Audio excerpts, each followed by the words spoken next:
नमस्ते, राधे राधे। मैं कविता जायसवाल आप लोग को एक नाच गीत सुनाने जा रही हूँ। पसंद आएगा तो लाइक सब्सक्राइब जरूर करना, कमेंट बॉक्स में जरूर बताना कैसा लगा हमारा नाच गीत आप लोग को। सासू ननदिया बड़ी हो रगरी, हमके पानी आके भेजे गोकुल ना करी, हमके पानी आके भेजे गोकुल नगरी। सासू ननदिया बड़ी हो रगरी, हमके पानी आके भेजे गोकुल नगरी, हमके पानी आके भेजे गोकुल नगरी।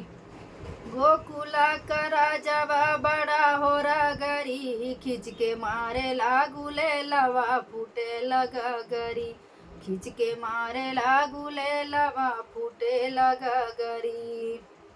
सोने की थाली में जयमना बनावनी, सोने की थाली में जेवना बनावनी, जेवना न जेवई बड़ा हो रगरी, खिंच के मारे लागूले लवा फूटे लगा गरी, खिंच के मारे लागूले लवा फूटे लगा गरी।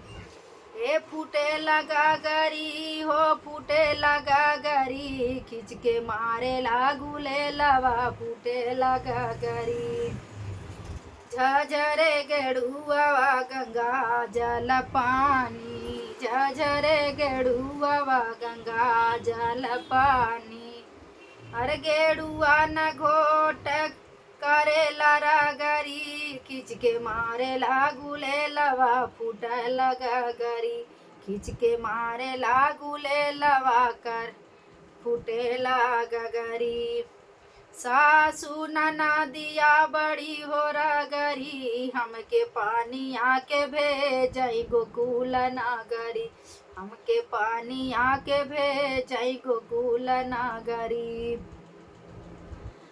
गोकुला का राजवा बड़ा हो रगरी, खिंच के मारे लागूले लवा फूट लगा गरी, खिंच के मारे लागूले लवा फूट लगा गरी। खैरा सोपारी कबीरा जोरायो, खैरा सोपारी कबीरा जोरायो, अरे बीरवा न कूच करे रगरी, खिंच के मारे लागूले लवा फूट लगा गरी, खिंच के मारे लागूले लवा कर फूटे लगा गरी। हे फूटे लगा गरी हो फूटे लगा गरी, खिंच के मारे लगूले लवा फूट लगा गरी।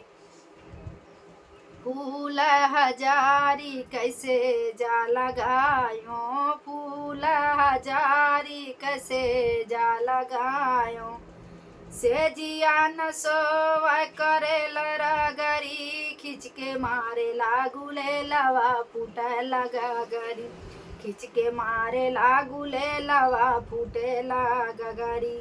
हे फूटे लगा गरी हे फूटे लगा गरी, खिंच के मारे लगूले लवा फूट लगा गरी।